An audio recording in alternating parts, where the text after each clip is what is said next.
হে রাকিব আর ফাতেমা, আমরা এখানে না। আমি এক খাঁচা মুরগি এনেছি তোমাদের পালার জন্য। ভাইয়া দয়া করে আর ঝামেলা বাড়াবেন না, এমনিতেই বাড়িতে অনেক পশু পাখি আছে। আমি এগুলো লালন পালন করব।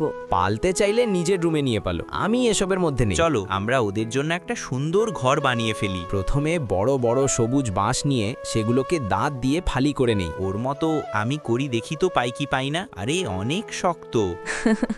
বাঁশের ফালিগুলো গোল করে বাঁকিয়ে একটি ছাতার মতো গম্বুজ আকৃতির কাঠামো তৈরি করি। বড় ভাই, এটি মাথায় নিয়ে যাও।